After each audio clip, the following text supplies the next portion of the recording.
this is basically the situation of India today. I got this mail yesterday and realized how apt it was for my talk today. So now, as you can see, the last slide was actually about the growth of the Indian economy. And as you can see the curve. This is the curve of the trend from 1960 to 1980, and this is the trend after that. And now the slide should be again gone. So what I want to say is, in India, who is the ant and who is the grasshopper? And the fundamental question is, why is it that the grasshopper is fundamentally favored in India rather than the ant? And the first reason that came to my mind was that it's the constitution which has legitimized leftist rhetoric in our country. Leftist means anybody who is anti-capitalist. So why is it? Because there were two fundamental changes which took place in the Indian constitution. First was when the right to property was completely removed from fundamental rights in the 42nd Amendment Act. Incidentally, that was done at the time of emergency. Again, something which is fundamentally opposed to freedom and economic equality. And the second was the addition of socialism to the preamble of the constitution. So automatically, with one stroke of the pen, we called our economy socialist rather than calling it free. And this was the basic problem. The second is the Nehruvian consensus. See, now Jawaharlal Nehru was somebody very obsessed with Russia and China. He used to intellectually look down upon America. He didn't have a very good view of John F. Kennedy also. So automatically he adopted certain policies of Russia, for example, a planning commission, etc. These policies have been disastrous for our country simply because of planning commission is nothing but a sophisticated accounts office.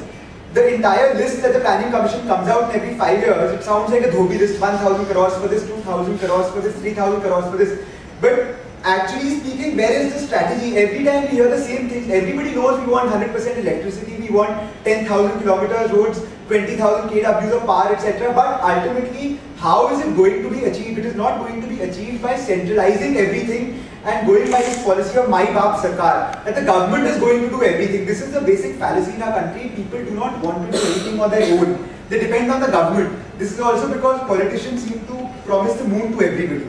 And the third is the historical Soviet tilt. As we all know, Mrs. Gandhi, in her stint, supported the Soviet Union. This was also because of personal antagonism with Richard Nixon, and secondly because of certain extra political factors which took place, and that is why she lost out.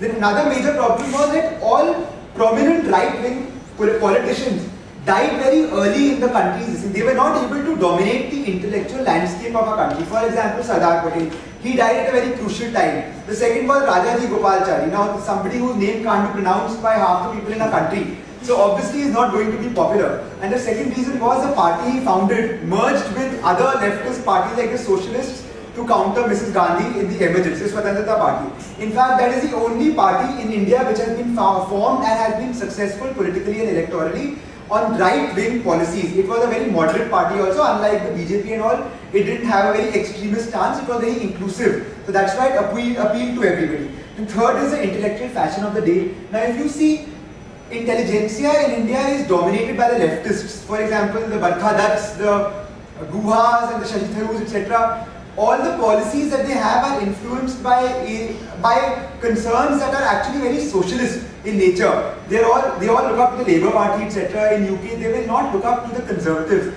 This is also because they look down on the bourgeois. They've been part of the intellectual class, and also because in India generally the intelligentsia has come from West Bengal, the Bhadra Lok category, Jyoti Basu, etc. So these are people who are fundamentally opposed to capitalism, and they've been very influenced by Rabindranath Tagore's ideals. Then I come to populism. See, now in India, populism is basically a main hoon na school, that for everything the politician is there. I will do this for you, I will do that for you. For example, we keep on abusing A. Raja that he has looted our country. Actually speaking, the biggest loot of our country is NREGA. It is proper decentralization of loot because there are no systems and no checks in place to ensure how the money is being utilized. Local party machineries of every state government and the central government, like the panchayat leaders, etc., they are the ones who are benefiting the most. No capital assets are being created, and actually something that was very shocking was not a single MP in the Indian Parliament opposed the NREGA on fundamental ideological grounds. The only grounds on which the opposition voted against the NREGA was that the budget allocated is too less, more should have been allocated. This was the main opposition. Then next we come to, see now there's a very prominent example of a state which has declined due to populism. That is Punjab. A state which has countered terrorism for 20 years, a state which has countered two political families who have been continuously ruining the state. That state which was doing so well is now today in the doldrums. In fact, it's predicted that by 2020, Bihar will be doing better to India, very soon, better than Punjab. Very soon, I'm sure Punjabis will be coming to Bombay as migrants. So the main problem is populism. Everything is free over there, free power, and who are the kind of people who are benefiting? It is rich farmers who actually don't need it. So, recently the finance minister resigned because Pranab Mukherjee apparently offered Punjab a solution for its debt crisis, that they should take away the entire debt as long as Punjab agrees to follow a prudent fiscal program, something which would be actually very beneficial for the state. However, politics came in the way and Manpreet Badal had to resign and Sukhbir Badal had his way. Anyway, I am sure the opposition Congress in Punjab would also not have agreed. Then the next is the lack of industry leaders. Now something very surprising is that unlike in other countries, say in USA, industry leaders do not enter politics. We are a country which is dominated by farmers, lawyers and teachers. There is no fourth category of profession who is willing to enter politics or who even gets a chance. The others who are there are generally people who benefit themselves or who are family business leaders, not professionals. For example, in USA you have Mitt Romney, you have Carly Fiorina who was the CEO of HP. Then you have Meg Whitman, who again was from HP. These people have been contesting elections and they get a very wide response. Unlike in India, say if somebody like that Captain Gopinath would have contested elections in USA, he would have become governor for sure. Somebody like Yediyurappa wouldn't have stood a chance over there. The next is the sheer paucity of ideas. Now we call ourselves a mature democracy, the largest democracy, that we have a lot of ideas in our country. But you tell me what basic difference is there between the ideological program of one party to the other. If you see the manifestos of the BJP or the Congress, the only difference is with respect to the Article 371, Ram Mandir and perhaps river linking. There is no other difference on the basis of economic ideas. There is no economic program. Everybody has the same wish list and they all have the same means to achieve it. That is the most surprising thing. In fact, people say that BJP to some extent is a liberal party, is economically liberal, but I would say it is not so. It follows the same policy of Congress, and if you look at Karnataka or any other state, what difference is there between the parties? Each is vying to be more populist than the other, to provide rice at 2 rupees or 1 rupee or whatever. Nobody is concerned about the cost to the exchequer, to the country. So ultimately the basic question I will ask is that can anybody in our country actually do what David Cameron is doing in UK? Cut down the fiscal deficit, follow an austere program? No, it is not possible, and that is something that is very shocking.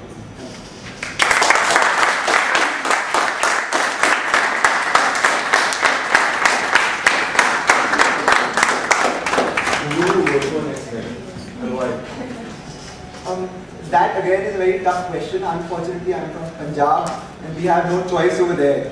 So let's see if there is an independent candidate perhaps. I have a question. Is it a question of ideology or about accountability?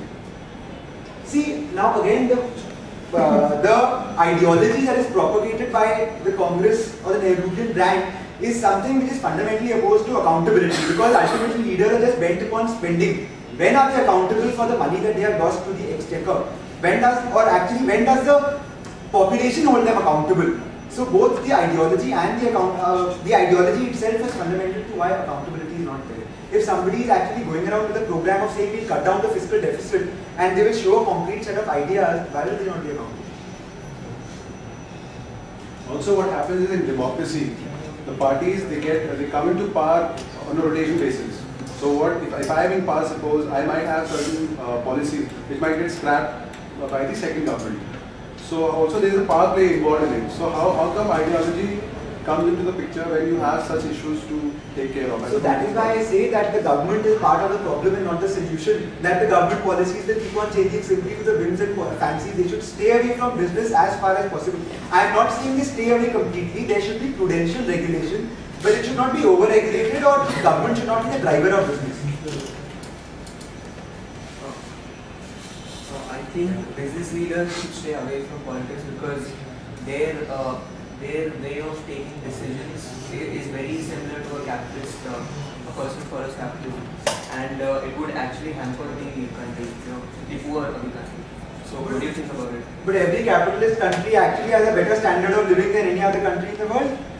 China's, since following capitalist policies, India's poor has actually benefited. A new study has shown that maybe the income equality gaps have increased, but rather than everybody staying poor, at least 20% have become much rich and 40% are going to that place. That is the part, and everybody gets an equality of opportunity. It's not that the government will throttle you. There's one exception cannot be considered, I'm saying one exception cannot be considered to take a particular decision. You saying China successful in implementing it does not mean India will also be successful. No, you look at other democracies. For example, you look at the Southeast Asians. You look at Brazil, for instance. You look at Mexico. All of these are places which are democracies. They are not communist or they are not dictatorships, and they do have a certain amount of political stability, at least as much as we do.